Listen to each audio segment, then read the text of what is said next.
determined, and persistent in his pursuit of sharing his music with the world, Jacob Restituto is a musician, producer, and performer with a following of over 144,000 subscribers on YouTube.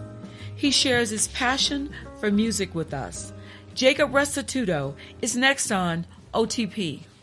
Welcome aboard, Jacob. Thanks so much for coming by. Wow, I'm taking notes over here, man. I love that, having the female voice with the music come on with the introduction of the guest. I might borrow that idea. Well, if you want the voiceover, she charges big bucks. That's my wife. I love it. She's got a good side gig going then, huh? Yeah, I know. That's such a How cool you doing idea today, man? I'm doing well. I appreciate you for taking the time to have me on, man. Thank you. Oh, it's my pleasure. It's my pleasure. Well, first of all, we got to be transparent here with the audience. So I saw you doing a show on your podcast with my son, correct? Yes, absolutely. Yeah, and I appreciate you doing that. Thank you so much for taking the time and coming on. We appreciate it. Yeah, my pleasure. Absolutely. Thank you. Where are you from? Let's start from the beginning. Absolutely. So, as I say, starting all my YouTube videos, it's become such a tremendous habit of just, a secondhand nature at this point, where it's like, hey guys, welcome back to the channel. My name is Jacob Restituto, and I'm a musician from Northport, New York. So you got a little YouTube channel start right there for you. There you go. And you were born there.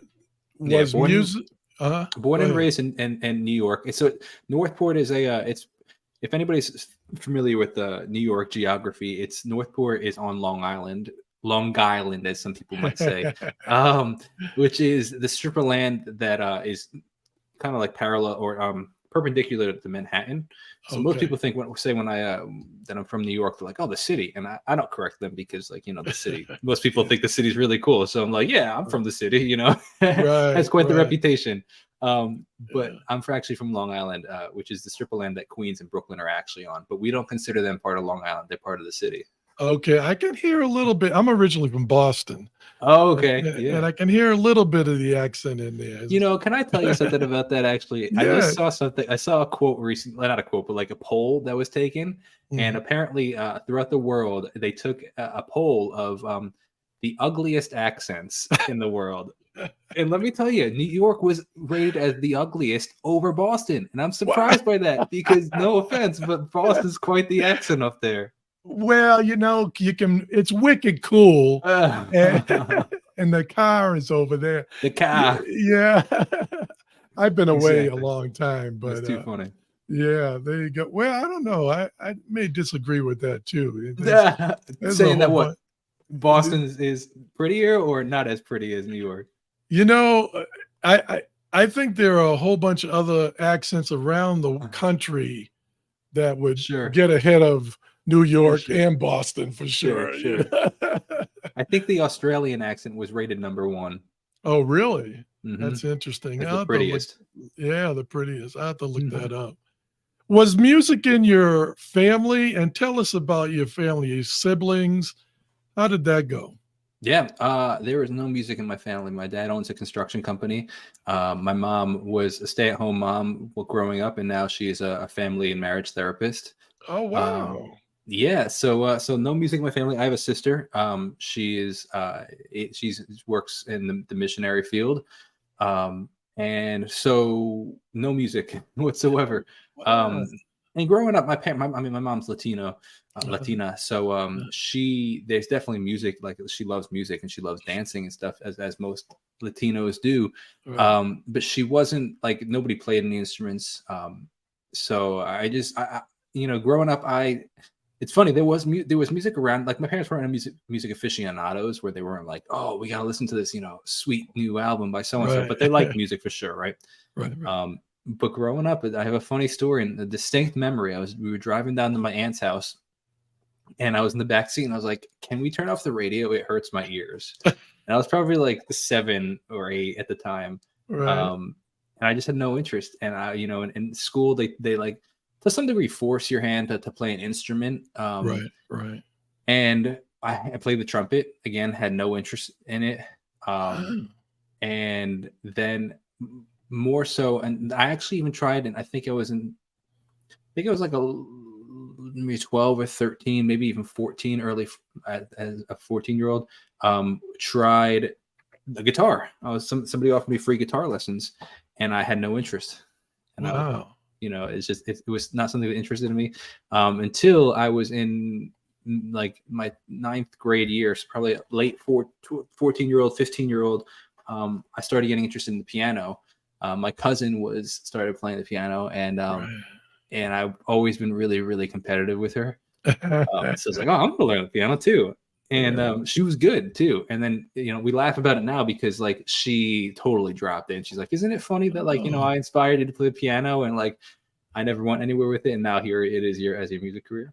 Right. That is kind of crazy. In all of these talks I've had, it's fascinating to see how the journeys start and maneuver through. Sure. And I want to go back to what you said. You just didn't feel the trumpet. Well, so let me actually, I'm glad you brought that back up because I wanted to piggyback on that. I think one of the main reasons I really struggled with music was the formal education of the practicing structure. Oh, okay. Go ahead. I really, even as a musician now, when I took like formal lessons for vocal lessons and stuff, I have a really hard time with formal structure practicing in the sense of like, okay, like I remember when I was, in elementary school, they'd be like, okay, you have to practice for 30 minutes a day and you have to log it. Yeah. And I was not interested in that. I did not want to log it, and I did not like what I was playing either. So it's funny because ironically, I ended up after we'll get to this, I'm sure, but after I dropped out of college, I started giving guitar and piano lessons. Okay. And I at one point had like 25 students. So I was like, I had a good amount of students. And it's funny because, I became the person that I didn't like. But what was interesting is the biggest thing, and I think why I had such a great reputation in the town, and I had a tremendous retention rate with students. Most people, the kid doesn't last a month, but I had like some students for like 4 or 5, 6 years.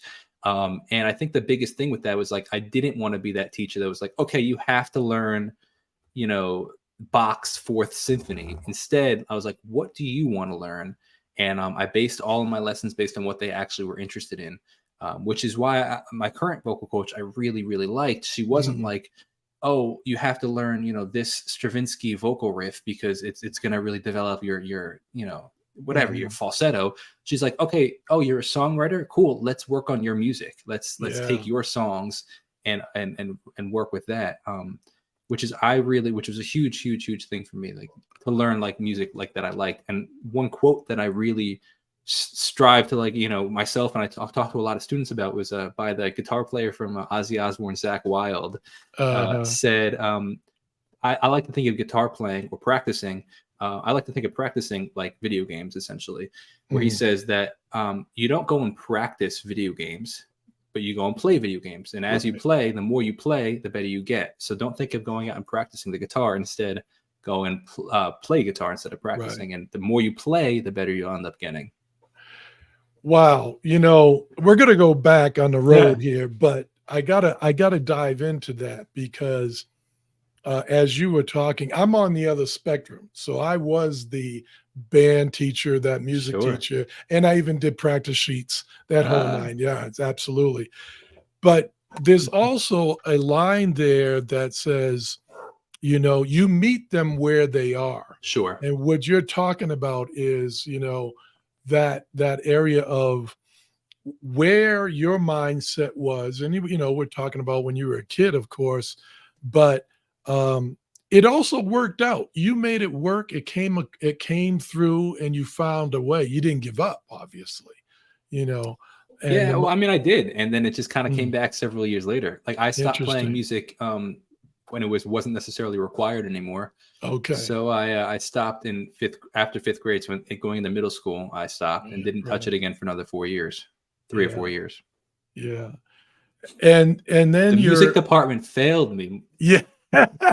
Well, you're not the only one. There are millions of people. Absolutely. And Jared, my son, had a difficult time through college with the structure aspect of it. Mm-hmm. And I've had this conversation with many of the music educators like yourself about how do we retain, how do we keep those, and how do we also meet those other kids, musicians that are coming to us that don't fall into that square box. Yeah. If you and it's difficult. It's difficult, especially at the higher education level. So you're going on, and you start picking up the guitar. Is that correct? Yeah. Yes, sir. Tell us about that route. Yeah. So it's it's funny. There's a Bible verse out there where it's like essentially says that we make our plans, but God directs our steps, and it's funny because like looking back on the thread of things kind of just naturally fell into place. Right. And then to end up where I am now, it's like this like stream of like, oh, this happened here, and this happened here, and this person gave me a guitar, dude. For like the first like 5 years of my music career, like I didn't buy a single instrument. Everything was gifted to me. It was pretty remarkable. Like everything was a gift. The piano was a gift or the keyboard that I played at first was a gift. Right. The guitar that I used was a gift. Like all these things were just gifted to me. Yeah. So I started playing guitar when I was 15, I believe. I think it was in sophomore in high school, and I went to youth group at my church, and we. The leader was like, the youth group leader was like, hey, I really want to start doing live music, on the Friday nights at youth group. And I was like, cool, I'll do it. And then I didn't know how to play the guitar, but I don't know why. Actually, looking back, I needed to even learn the guitar because I play the piano, and my girlfriend at the time, who's now my wife, was gonna sing. So I actually don't know why. I might have just been a natural transition. It was like, oh, I'll also learn the guitar, unless he was like, I specifically want a guitar player. Right. I don't actually remember the reason why I picked it up. I do know it was related to the youth group. Well, first of all, we got to do this. What's your wife's name? Sure. My wife's name is Jamie. Absolutely. Jamie. Shout out to Jamie, because she was instrumental, pardon the pun, to get you started.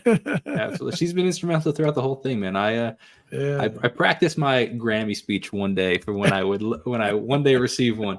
And essentially this is the fact that, I appreciate the quote unquote, the applause or whatever the case you may call it. But like essentially, she deserves a lot more credit than I do, man, for sticking with me. I mean, we've been together for 13 years. So God bless you. This is my dream. And the fact that she stuck through it so it's easier when things don't go well, it's easy for me to stomach that. Right. But when things don't go well and it's not your dream, right, the fact that she's stomached that, she deserves a lot of credit.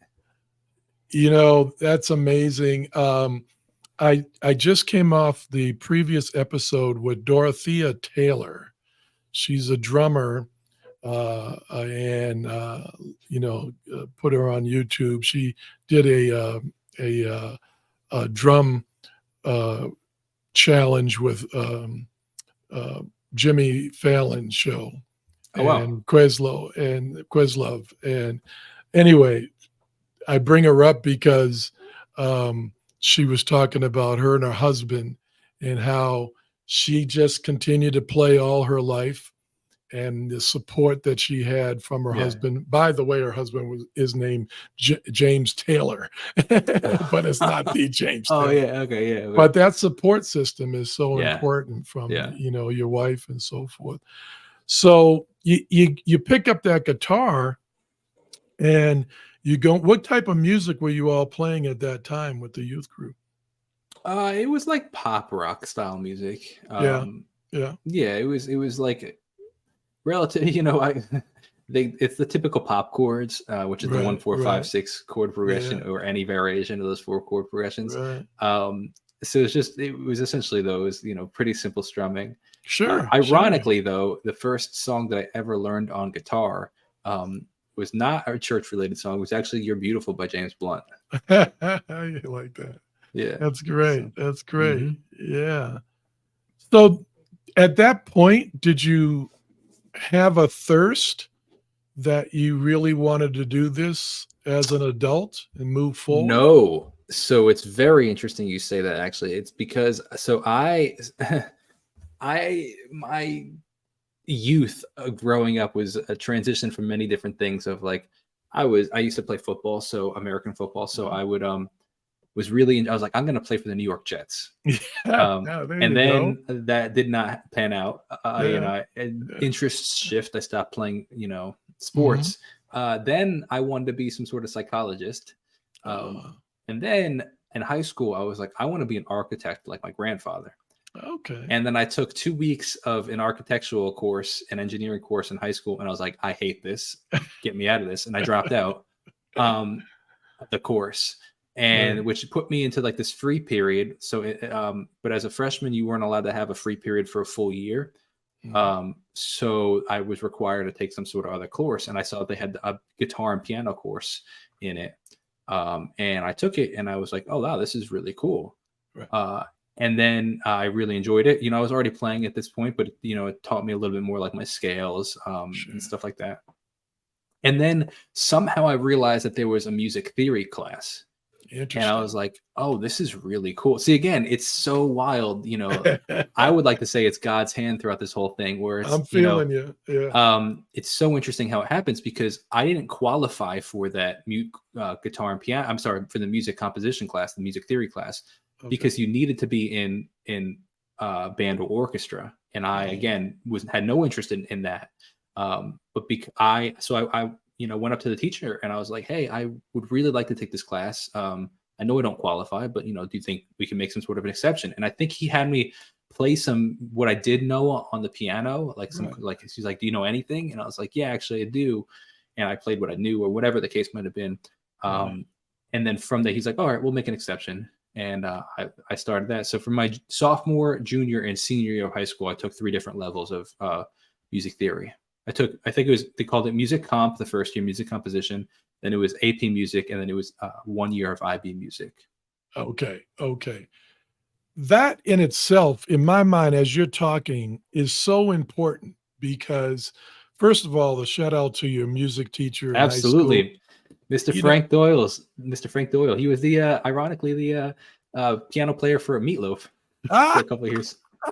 And Weird Al Yankovic's piano player, actually. Oh, man. Well, there you go. Because music educators, some of us tend to be so narrow-minded. And if you don't come from that area, I don't want to talk to you. Not everybody, but, I hear so many people that, well, if you're not in the band, if you're not in the orchestra, and, you play rock, or you rap, or, whatever the case may be. And we all know music is all over the place. So you had, and you talk about, faith, I call it faith in the man upstairs, that you had somebody there for you at that point to accept you in. Yeah. That's beautiful. He was incredibly instrumental. It's funny. Time, is a funny thing, because it kind of makes you forget some things. Yeah. But he was an incredible influence in actually me going into a music career. There you go. He really championed me, which is funny, again, because I was the outlier in all those classes. All the kids were in choir and orchestra. Orchestra and band, and a lot of them in choir too. But we would come in, and on a Monday morning, it'd be like, okay, what'd you guys listen to over the weekend? And they'd be like, oh man, gosh, Beethoven's 7th Symphony is glorious. And I'd be like, yeah, okay, cool. And then he'd come to me, and I'd be like, yeah, I listened to the new Coldplay album. Yeah. I'd be like, who's this kid? It just didn't fit in. But the fact that he championed me, and there were a lot of other classes actually that he offered. They offered an electronic music class, which half of the year was music, like it taught you how to record music. It was the beginnings of recording. So it taught you all about MIDI and Logic. I think it taught you starting on GarageBand and then to Logic, and also I think actually there was a couple years, maybe that was just those 2, but it was I learned a lot with him, and he really championed me throughout the career. That's what it's all about. I mean, that's one of the reasons why all of us, but myself, wanted to go into music education. You brought back memories of my music appreciation class that I loved doing, you know.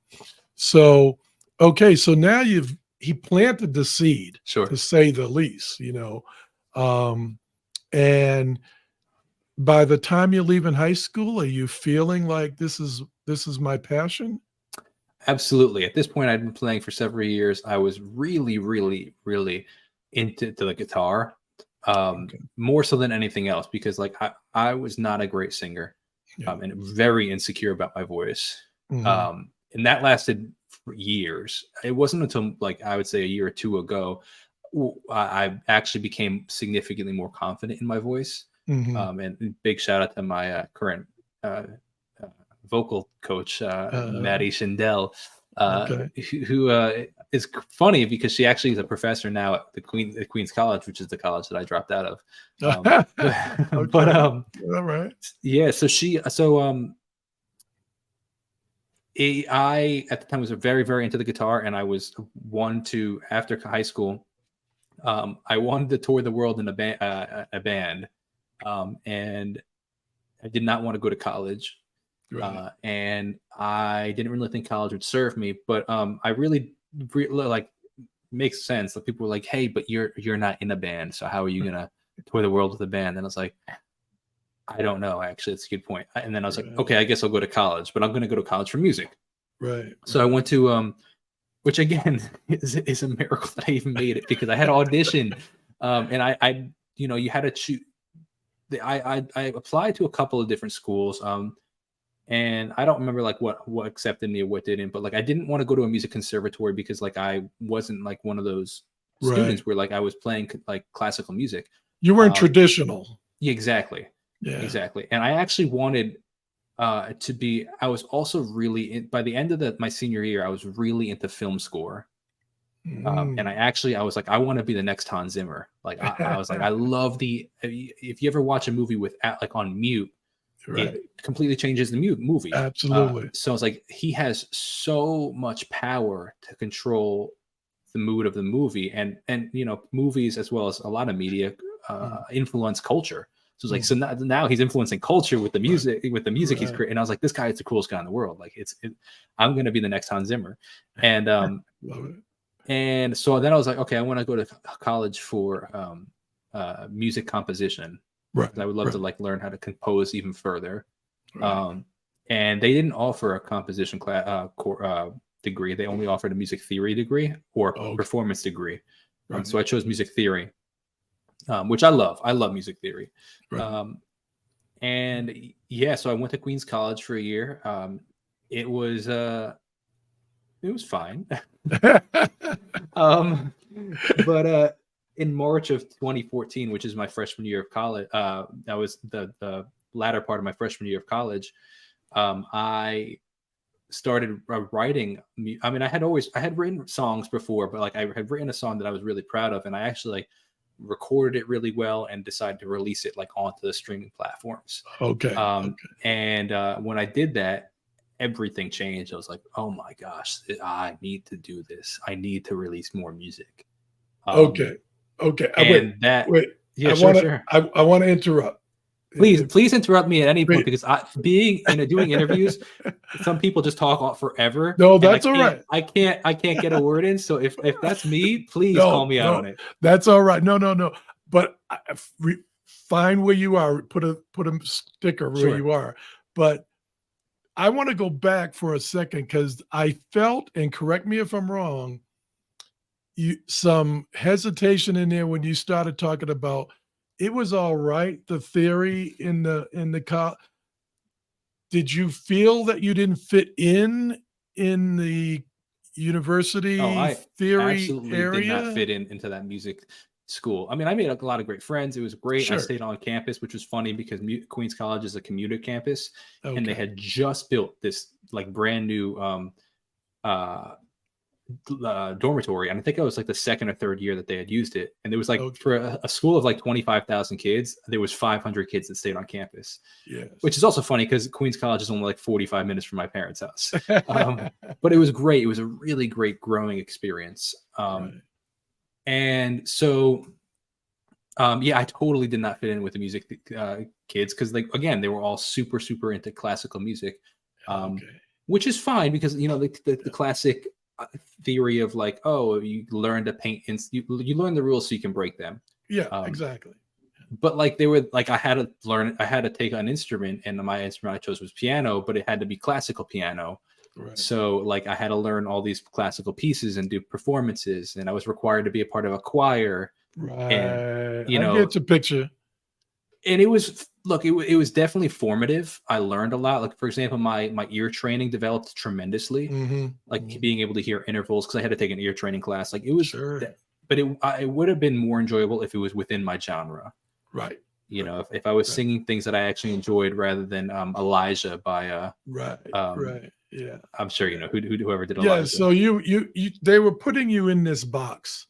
Exactly. And you were still trying to fight your way out. Exactly. And that's one of the cries for our higher education, that we've got to be more accepting and flexible.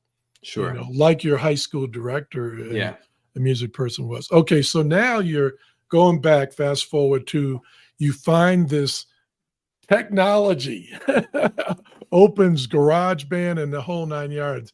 And you fall into there and you say it's a whole new world. Go ahead, tell me.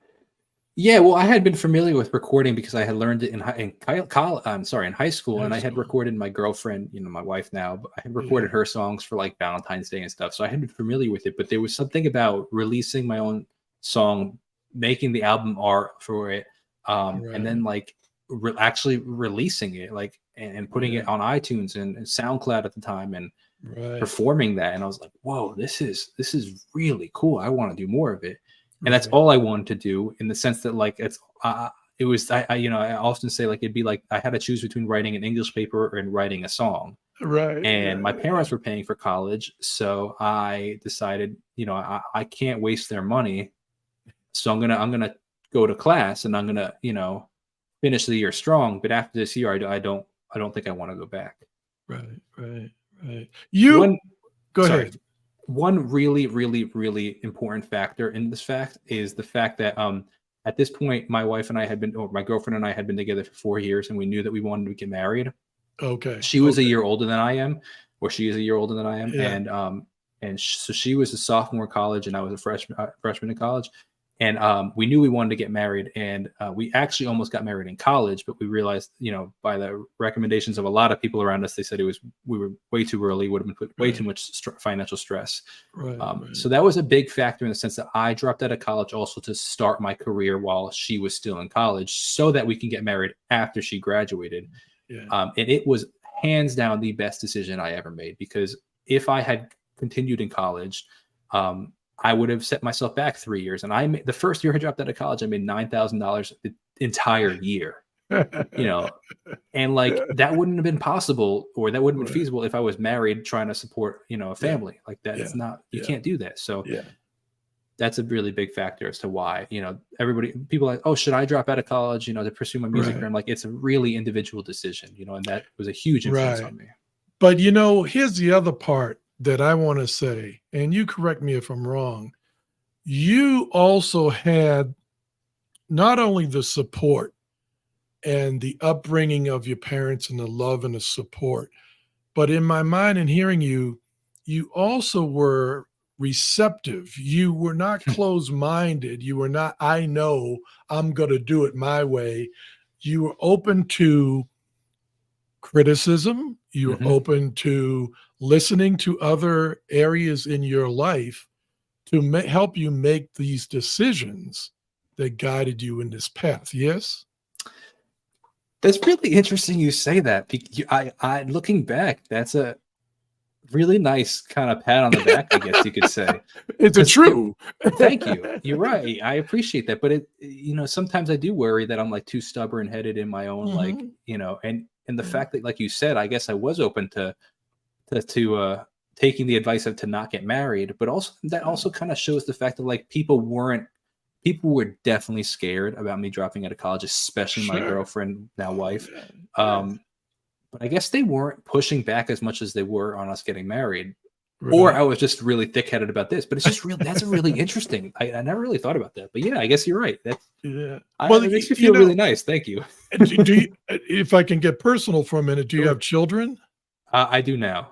Okay, yeah. So I mean, as a parent, you start to walk this fine line.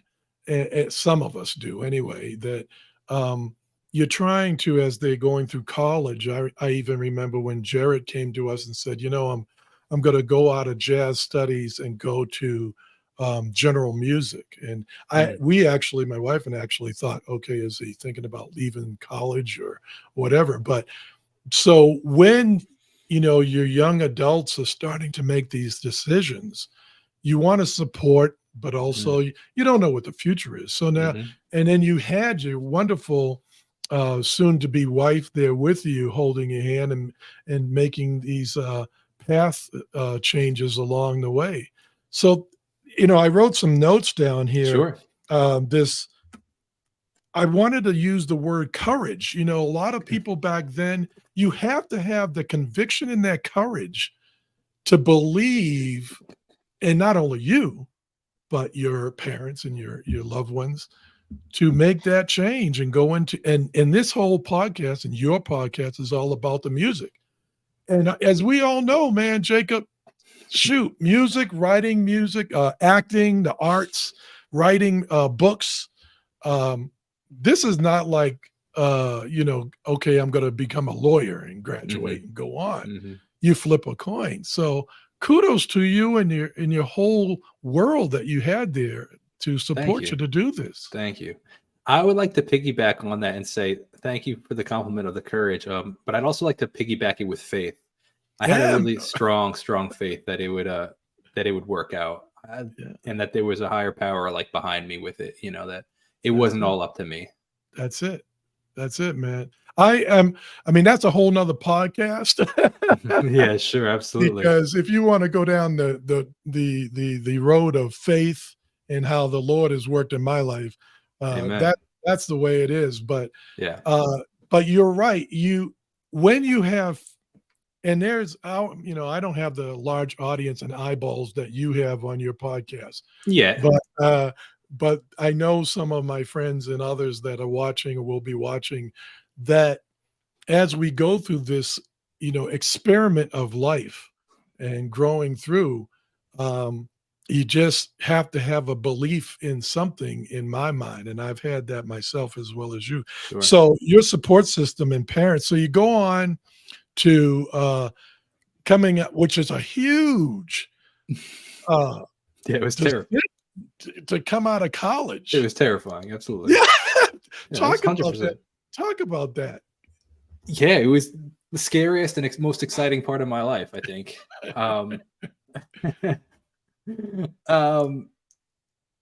If not, I would even say possibly more scary than having children. Yeah. Because other people I know have children and they can give you advice, but nobody I knew dropped out of college to start a music career. So I felt it was actually, I would say it was very, very lonely. It was a lonely world for a long time because I'm self-employed, so I work by myself. Right. I dropped out of college, and all the kids my age were still in school, so I had no friends around me. Right. And my wife, girlfriend, was in a different state. Wow. So it was really, really lonely. Yeah. So that it was terrifying, man. And you add on to the fact that I put this pressure on myself. I said, okay, I think I can play. It's kind of so stupid looking back on it. I was like, I think I can play Madison Square Garden in 4 years. Hey. Well, it's it's been 9 and I'm still waiting, but I haven't given up yet, Right. Yeah. so putting that pressure on me of like, okay, what's going on? I had no idea what to do, man. I had, right. How do I? So one of the biggest factors in my career now is I have three, a couple parts of my mission statement as a musician, and one of them is to encourage other musicians, that it is possible, and to kind of document my process of creating a career. In fact, I started journaling, a daily journal, documenting my process, July 3rd of 2014. Oh, wow. So I have it's a 2,300 page document on, a Word document or page document right now. I've done every single day since July 3rd, 2014, except for maybe I can count probably on two hands the days that I've missed. Yeah. And the point of that is because I was like, okay, cool. I know where I want to go. I just have no clue on how to get there. And a big influence at the time for me was Ed Sheeran. And he was kind of he wasn't as famous as he is now. He was still on his rising kind of peak or career. Right. And he was doing all these interviews and everything. And they'd say oh, wow, in 2012, you did 312 gigs. Right. And he was like, yeah, I really put the work in. And I'm like, that's cool. But I don't even know how to get a single gig. I'm willing to put the 312 in. I just don't even know how to get a single one. Yeah. So the learning process of okay, how do I get a gig? I would call, am I talking too much, man? No, go keep it rolling. Because I just want to make sure, like I said, I do interviews myself, and sometimes the guest just speaks, and there's no place for me to. I'm loving it. So. Go ahead. Please call me out because you're fine. Yeah, you're fine. No. Well, so I would spend, I could go back in my journal and read these things, and I spent, I would call 200 restaurants, actually, have a list of 200 restaurants that I call in a week and be like, hey, do you guys have live music? I'm a musician. I'd love the opportunity to play, or calling music venues and just trying to get gigs and trying to make money, Yeah. And what year was this about? 2014. Okay. So this was, I say BC, before COVID. And so, yes. And then you tried, and did they open up? Did it start to flow in? Well, it's like anything. It's I call it the 1,000 to 1 ratio. Maybe it's more like 100 to 1. If you call enough places, somebody's going to say yes. Yeah. And it's remarkable that people said yes, because they were like, okay, cool. Can you play a 3-hour gig? I knew 20 songs. So I was like, yeah, absolutely. I do it all the time, of course. Yeah. And I just learned a lot of songs, and I played with my loop pedal. So there'd be very long instrumentals between songs. That's right. Yeah. Stretch. Exactly. Wow, this is a really long cover of piano, man. Right? Vamp it. Exactly. Yeah. But I want to go back to your journaling. Sure. I'll give you your homework. What you can do now is do vlogging. You didn't do it back then, but one every day. I have over 1,000 vlogs on my YouTube channel at the moment. Okay. I'll have to check that out then. Absolutely. Yeah, there you go. Yeah, absolutely. So now your wife was you mentioned your wife was in another state. Did she graduate and you did after college, you guys got married? Mm-hmm. Did her job take her to another state? No, she was in a career. So I dropped out in 2014. She didn't graduate until 2016. Oh, okay. So she was away for school, and then she came back to Long Island. And we actually didn't even end up getting married until a couple of years after she graduated. We got married in 2018. Okay. So we're just coming up on 5 years of marriage. Yeah, congratulations. Thank you. There you go. What a support system that you have there, going back to that. So now you find your niche, and you're getting, and I also wanted to make a point about you releasing your music. I don't want to step over that for those that are listening and watching this. I have a student of mine, Tina, who's a drummer here locally in a band, and they're creating their own music, playing covers, and gigging around town. But that courage that you stepped out on that ledge to release your music, and I was telling my wife, for musicians, writers, artists, when you give birth to this thing that comes out of you, and then you're putting it out there, whether you're playing a solo or you're making a craft or whatever you're doing, and it's up for criticism. Sure. You took that leap. How did that feel? So it's interesting. I would categorize myself, while I'm definitely, in the creative mindset, I also love business. Okay. And so I bring that up because I have a very analytical mind, as well as in addition to my creative mind, which sometimes my analytical mind actually sometimes hinders my creative mind. Sure. But I say that because I never really had the mindset of which most musicians do, of, oh, this song is my baby. Yeah. I was actually of the mindset of like, I want to be the biggest musician in the world, so please give me constructive criticism so I can get better. So that my next song could be that much better, so that it could be that much better and that much better. So I actually very much welcomed genuine, like, constructive criticism. And I was actually frustrated at the fact that I couldn't find it. Right. Because either people didn't know musical terms or they were too afraid to give opinions. Right.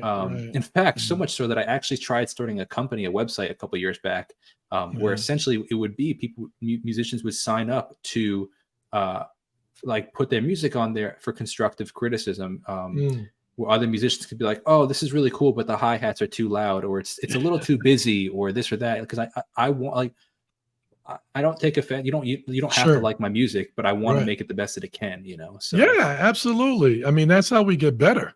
Absolutely. You're sharp, Mark, and take a look, you're going flat, whatever exactly, the case may be. Yeah. So you're writing. I have a clip I want to show the audience here. And it's Wasted Away. You want to set that up for us a little bit? Absolutely. So that was written a little over a year ago. Okay. I wrote it actually in my garden. I was planting some blueberries, listening to instrumentals of music that I had made, and some blueberry bushes. And I was planting the raspberry bushes. Actually, I was planting. Okay. And I was listening to my instrumentals, trying to write music. And that concept came up. It's a song about struggling with anxiety and worrying through life. Rather, I have another song that says, "The more I think, the less I know," or that's not the lyric I wanted to quote. It was, "Overthinking is underliving." Oh, yeah. So that, love that. Thank you. So that was I have a couple songs related to the topic of anxiety. So this, I think what you're about to show is the music video or portion of the music video. So it's filmed in New York City, in October or May. Or June, sometime between October. I think it was, I don't know, a couple months, in that time frame of 2022, in New York City. All right, let's take a look. Sure. Sometimes I get lost in my mind, overthinking. Am I wrong or am I right? Weighing thoughts and decisions with ultra precision. Why can't I live in the moment? 'Cause the past will bring me down, and all I have is here right now.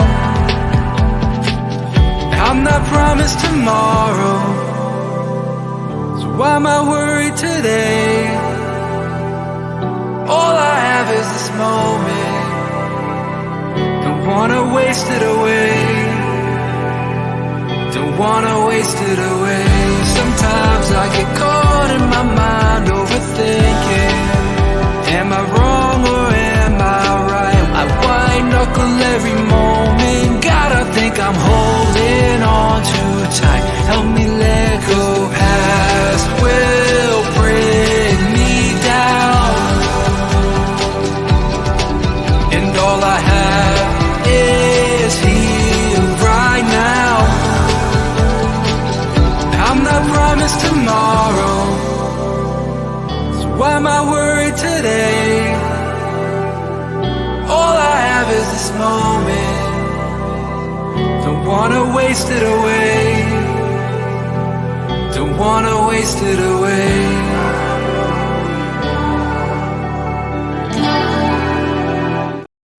I love that Ba-da-da-da-da-da. Thank you. Yeah, man, that is live there. I And the appreciate that. videography is great. Who's doing that, man? You know what's so funny about this, man? Serendipity. I had a friend of mine that I had met. I had interviewed him, I think, on my channel, and we kind of became friendly.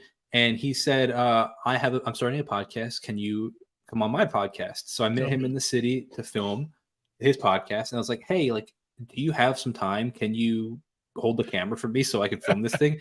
And what's crazy about it is, like, thank you. I really appreciate the compliment, because I completely agree in the sense that, like, I don't know, like, the quality of that, like, the colors look so good. And I have tried to recreate it, but I can't. It's one of those things where it's like, I don't know how it came out. So the blue and the yellows look so cool. And I'm like frustrating because I want to recreate it, but I can't seem to get it. Yeah, you got to pick his brain on that. Yeah, right. That was live. Really nice job. That. And the writing, the hook is there, and we're not even talking about the lyrics. I mean, I love the lyrics.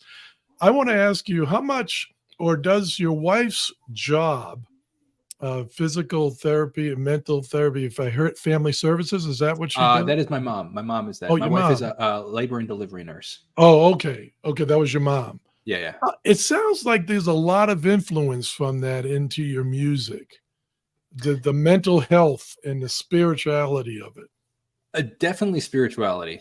I like to say that I don't like to say that I write Christian music. Sure. I like to say that I'm a Christian writing music. Because there's a big difference. I don't make music for the Christian music industry, but I'm a Christian in the music industry. Right. So you can't really, you can't take one without the other. So that means that, like, I write from a Christian perspective. Absolutely. Yeah. So, but that being said, my faith has a lot to do with it. But that, talking about mental health, it's been a serious journey for me. Right. Because in 2016, like, it's funny, like, looking back on my life, I realized that I struggled with, I have very OCD tendencies, where like OCD, very often it's like the Monk, if you remember that TV show where, like, the guy liked all, like the perfect boxes and stuff. That's not so much, that's, I think, one part of it, but that's not so much what I struggle. I struggle more with, like, the compulsive thinking. Of, like, a thought will come in and I just can't get it out of my head. Right. And then you match that with the fact of that I very empathetic, where, like, I can really feel people's feelings. Right. It was really hard to kind of get out of that cycle. And looking back on my childhood and formative years and growing up, I see that, little sparks of that. I was like, oh wow, that was that, or oh, that was that. But it didn't really affect me until 2016, where I started having panic attacks, and I was having a hard time functioning. And that lasted, I would really say, up until about last year. So a good 7 or 8 years. And then in the past year, I've seen some really serious freedom from it. Right. But I'm really grateful, but it was a long, long journey. So I've written a lot of songs out of that place. I want to ask you, because with myself, others that I know that are musicians,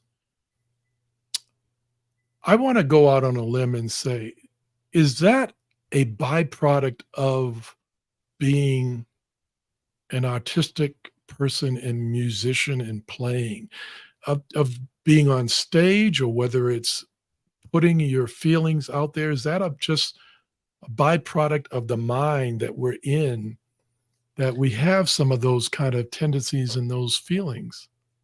I'm definitely not an expert, so I can really only give my opinion. I only play one on TV. Yeah. So in my opinion, I would say that, I heard somebody quote once that, as a creative, our fears, we get creative with our fears. Yeah. So, like, where the average person might be like, oh, I'm scared of flying. Right. The creative might be like, oh, I'm scared of flying because what, we like, what if, a bird gets caught in the engine? We start creating, these stories because we're storytellers in our head, right? Yeah. I do think that we can be prone to it. Yeah. That's a good way of putting it. But I know I know a lot of people that aren't necessarily in the creative fields that struggle. So I don't know. I do think that we're prone to feel things differently. And right. Of course. Put a lot of music, our feelings in our music, yeah, in our art. Yeah. So, and if you look at it, a lot of artists, in history have been crazy. I'm one of them. That's but nobody has the perfect brain. Sure. We all have our demons that we're fighting with. So now you blow up on YouTube and media, social media. Tell us about how that happened. Well, I appreciate that. Thank you. I don't. That's a very, very nice compliment. Well, thank you. It's happening, man. Thank you. Yeah. I would say it was a long process. Again, I dropped out of college in 2014, and I posted, videos on Instagram and Twitter and YouTube and TikTok and all these things, Facebook, trying to make something stick. And then finally in 2019, after 5 years of posting a lot everywhere, putting out music, putting out videos, putting out songs, I came up with a plan in January of 2019. I said, I'm going to put up a YouTube video every single day. And I had a schedule. So it was all different types of videos. It was like breakdowns of my songs. I had a TV or a show called Drinking with Jacob. It was a podcast where I'd bring on industry professionals and we try different, drinks together. It could be Gatorade to whiskey, anything. But they would be blindfolded and they'd have to guess what the drink was. So I had that. I had I had all different stuff that I was just all these different videos I was posting on YouTube. I think once a week was a reaction video, which I hate that term because I think it's a stigma on YouTube that it's just people going like that throughout the whole thing. And I had seen, I don't even know how I came across it. Actually, I was at the gym and I was on, I think, the elliptical. I remember like it was yesterday. And I came across this reaction video, and it was a musician reacting to a song or a rapper reacting to a song. I've seen it. And I was like, what is this? And I saw it. I was like, this is a really interesting concept.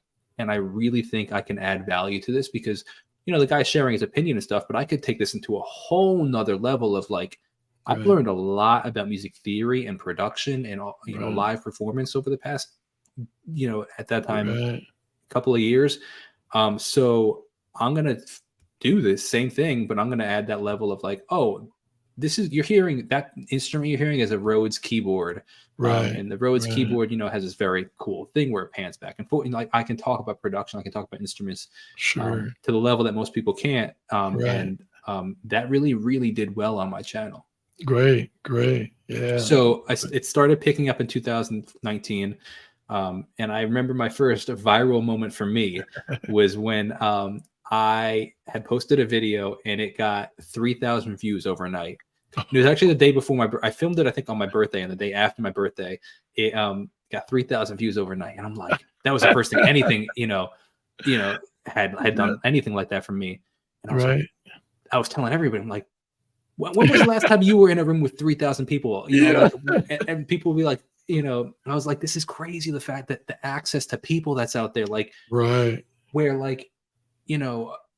playing a gig in a restaurant can hold 200 people and I'm still wallpaper music. They like background music. Yeah.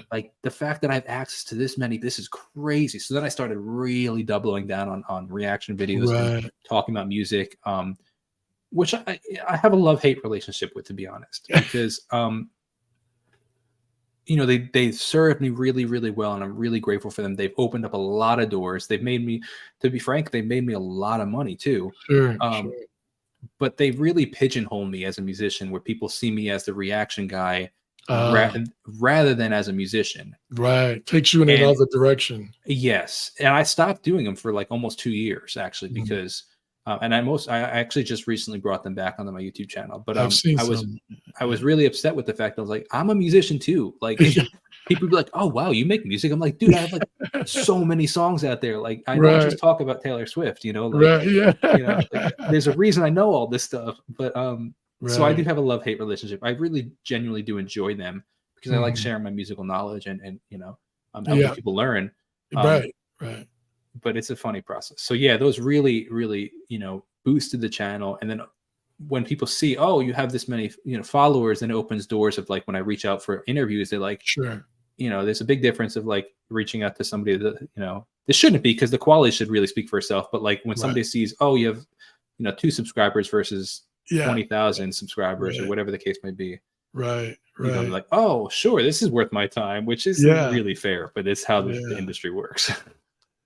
Well, you know what? I'm going to tell you, I'm so glad that you did the episode with my son, so I could see you and meet you.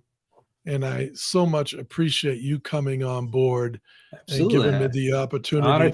The fact that you want to speak with me is an honor, so I appreciate it. Music, this whole gift, I believe, from God to humanity needs to be publicized 1,000 plus more. Because I just feel that everybody, whether you're a listener or a player, dancer, we have this in us.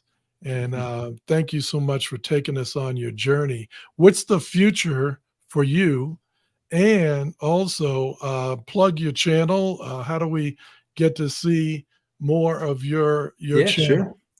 Absolutely. So, I mean, like I said, I make music. It's under my name. So it's just Jacob Restituto. So wherever you listen to music, you could check it out. I've got a whole lot of music out there. So any kind of music that you might be interested in, including a song in Spanish. So, you could check anything out, and then my YouTube channel is Jacob Restituto. So by the time you type in Jacob RES, it should come up on YouTube. Right on.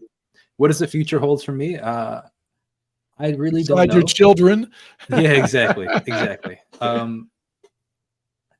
have the two answers for you. I have the answer that I probably should be, and then I have the answer that there's still part of me that's like, okay, this is what I want, right? The answer that should be is like, I don't know, but I'm going to make the most out of the journey. There you go. Right on. But there's a part of truth answer is like, man, I'd love to go on tour with my music. That's the goal. I want to play Madison Square Garden. I know that that's not that really shouldn't be the pinnacle of my career, in the sense of like, I have other mission statements, and playing Madison Square Garden is not part of my mission statement, but it's definitely something I want to do as a musician, man. Right on. But you know what? The Lord's going to take you where you want to go, and he hasn't brought you this far. I appreciate it. That faith has kept me going. And if you know what, though, I am fully confident that if I am not meant to do that, and he calls me somewhere else, that, it's that I will be fulfilled wherever he calls me. That his plan for my life is better than my plan, and I fully am confident in that. Right on. Do you write for other artists? Not yet. In this, because I'm like, well, if I wrote the song, I kind of want to release it myself. You're stingy. At this point in my career, I want something to break for me rather than another artist. Right. I do write with a lot of artists, so I feature a lot of artists on my music. Yes. So I figure it's a 2-for-1. If I only have to write half the song, and somebody else can write the other half, and then I can get the song out faster. There you go. Well, I always close the episodes with asking our guests, talk to our audience about, we have a large scope of ages here, and I'm on the sort of the other side of it, the age group. You don't look a day over 35. Hey, man, the check is in the mail. But talk to our audience about why we should continue to play, why music is so good for our brain and our body and soul. What is it about this that we need to have in our society more than ever now, than more than ever? That's a really good question. And I'm gonna give a very, politically correct answer, because to some degree, I kind of feel this way, and it kind of goes back to this, what I mentioned before. I think that I don't think there should be a pressure for people to have to love music. And it kind of goes back into what I was talking about earlier. Like, I felt this pressure, like, why don't I like music? Why don't I want to hear things? So I think that if it's something you love, then like listen to more of it, get more of it, find new things. But if it's not, I don't think that, find another creative outlet that fulfills you. Because I think that creativity can inspire people, whether it be movies or books. Yeah. And I think that we're all drawn to beauty. Yeah. So find what that beauty is for you. I like that. It may be music or it may not be music. I'm sorry if that's not what you know.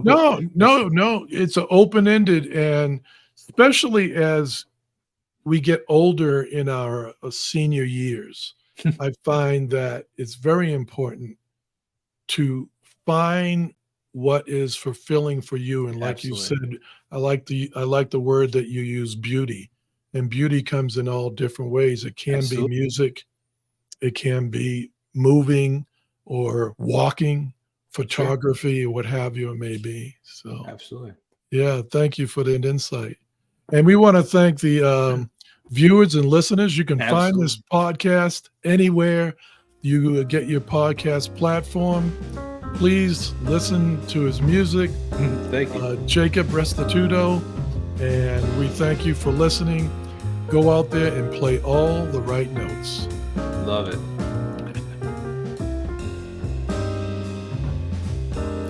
You've been listening to The Podium. If you would like to be a guest on The Podium, email the show at onthe-podium2@gmail.com. That's ONTHEPODIUM TOO @gmail.com.